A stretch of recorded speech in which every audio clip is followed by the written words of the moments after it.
नहीं, वही कहा गया कि सत्य कहे सो मारा जाए, जो झूठ कहे वो जगपति आए। पूंजीपतियों का थाना हो गया है क्या भाई? हम लाचार हैं क्योंकि हमारे पास तो पैसा नहीं है, न तो न्यायालय में सुना जाता है, न तो पुलिस में है, और न तो भी पुलिस विभाग में सुना जाता है। वो जब थाने जाते हैं तो विभाग की बात है, स्टाफ की बात है। लेकिन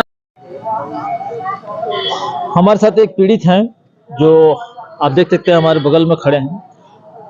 दोस्तों, लाइसेंस अभी तक बंदूक का इसलिए दिया जाता था कि व्यक्ति अपनी आत्मरक्षा कर सके, लेकिन वही लाइसेंस परिवार में एक परिवार के लिए घातक बनता जा रहा है। कारण यह है कि इनको लोग उसी लाइसेंस धारी बंदूक के आधार पर रोज आए दिन डराते धमकाते रहते हैं। पूरा मामला आइए हम इनसे बात करते हैं। क्या नाम है आपका? छविनाथ। तो छविनाथ जी, आप आए हुए हैं यहाँ पे, क्या दिक्कत हुई है? आपके हाथ में एक एप्लीकेशन दिख रहा है जो एसएसपी गोरखपुर को लिखा है, क्या है ये? जैसे सर एसएसपी गोरखपुर को दिए हैं, फिर डीएम साहब को भी दिए हैं। सर हम अपने भाई से पीड़ित है।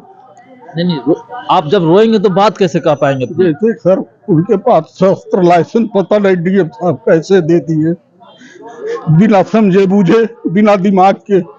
और जो कि अब हम मजबूर हैं, वो शस्त्र लाइसेंस लेकर के वो धमकाते हैं हमारे। नहीं, किस बात पे?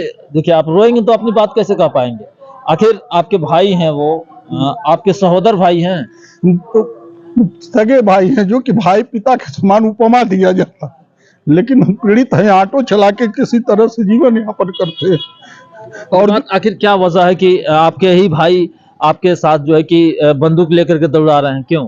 जैसे कारण ये है कि पिताजी हमारे मर गए, हम भी नौकरी पाए थे, छोड़ दिए सेवा में पिताजी के लिए।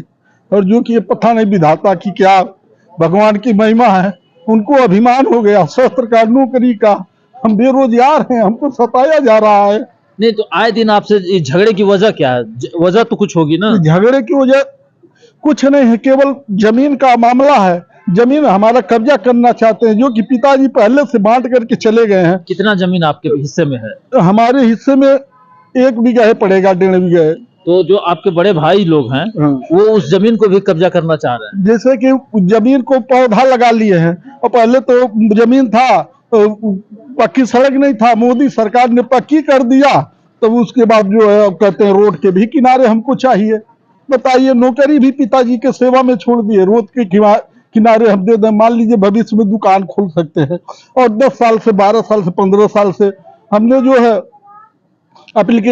हमने पेड़ लगाया, वो भी हड़प ले रहे हैं। कितना पेड़ होगा? और करीब 400 पेड़ होगा, 100 गाउन का लगाया। आपने पौधा लगाया था, आज वो पौधा वृक्ष बन चुका है। हाँ, पेड़ बड़ा हो गया, यानी कहीं ना कहीं उसकी वैल्यू बढ़ गई, कीमत बढ़ गई। हाँ, वैल्यू बढ़ते हुए वही लालच में आ गए हैं। अच्छा, तो लगता है कि वो आपसे पेड़ भी हड़पना चाह रहे हैं, जमीन भी हड़पना चाह रहे हैं। हाँ, पेड़ भी, जमीन भी। और जो कि भाई हम लाचार हैं क्योंकि हमारे पास तो पैसा नहीं है, न तो न्यायालय में सुना जाता है, न तो पुलिस में है, और न तो भी पुलिस विभाग में सुना जाता है। वो जब थाने जाते हैं तो विभाग की बात है, स्टाफ की बात है। लेकिन आप ये क्यों भूल जाते हैं कि भाई सबके लिए कानून एक समान है। जो आप एप्लीकेशन देंगे वही अगला भी एप्लीकेशन देगा। तो ये क्या आप क्यों आरोप लगा रहे हैं कि वो विभाग में है इसलिए नहीं सुनवाई हो रही है? विभाग इतना भ्रष्टाचार है कि केवल नाम सत्यमेव जयते हैं टोपी पर लिखा रहता है, दिया प्रकाश देता है, दिए हुए तरह अन्हार रहता है। प्रशासन सरकार से किस बात का वेतन लेती है, जो गरीबों को न्याय नहीं देती है। केवल पूंजीपतियों का थाना हो गया, पूंजीपतियों को न्याय मिलता है, यही हाल है। हमारे मुख्यमंत्री तो लगातार आम जनता की बात उठा रहे हैं, आम जनता के लिए लड़ रहे हैं, आम जनता के लिए कह रहे हैं कि नहीं, कोई अत्याचार नहीं होने देंगे। मुख्यमंत्री जी अपना अत्याचार लेक्चर देते रहे, और कालनेमी प्रशासन रहेगा तो क्या करेगा कोई? कालनेमी राक्षस था, हनुमान जी को भी बजा दिया था राम का कथा गुणगान गा करके। वही हाल है प्रशासन का। बड़ी बात इन्होंने छविनाथ यादव जी ने कही है कि आज समय ऐसा आ गया है कि कालनेमी जिस तरीके से हनुमान जी को बजा दिया था, वैसे ही मुख्यमंत्री के आदेश को आज उनके पदाधिकारी जो हैं, जो कर्मचारी हैं, जो सरकारी प्रशासन के लोग हैं, वो बजा रखे हैं, यही ना? हाँ, यही बात है। आपकी बात असल मुद्दे तक नहीं पहुंच पा रही। नहीं, वही कहा गया कि सत्य कहे सो मारा जाए, जो झूठ कहे वो जगपति आए। पूंजीपतियों का थाना हो गया है क्या? हम गरीब को न्याय न मिले? गरीब है तो उसके लिए कोई कानून नहीं है, तो उसको कहीं न सुना जाए। जो पूंजीपति है वही एक आदमी है, सबका सकते प्राण हैं- एक होता है। आप देख सकते हैं इनके आंसू थम नहीं रहे हैं।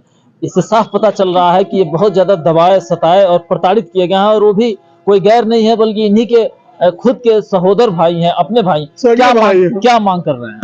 हम मांग के यही कर रहे हैं कि उनका लाइसेंस निरस्त हो। अगर लाइसेंस रहेगा आज नहीं तो कल हमारा प्राण चला जाएगा, कल का दिन नहीं देख आएगी।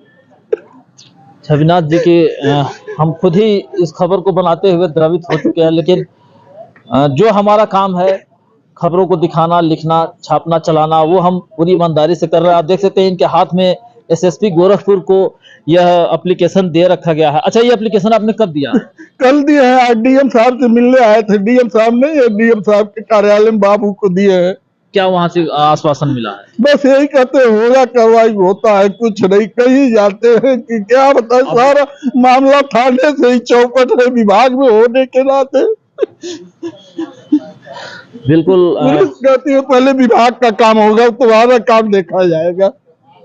विभाग ही है तो पहले विभाग का काम देखेंगे। सीएम सिटी ये गोरखपुर में हम हैं इस समय मौजूद, और जिस तरीके से रो रो के अपने दर्द बयां कर रहे हैं यह बहुत ही ज्यादा पीड़ाजनक है। मैं जो भी जिम्मेदार अधिकारी इस खबर को देख रहे हैं, मैं चाहूंगा इसका संज्ञान लेकर के ठोस कार्रवाई करें, ताकि इस व्यक्ति को पीड़ा समाप्त हो और जिसके लिए दर दर की ठोकरें खा रहे हैं उससे बच जाए।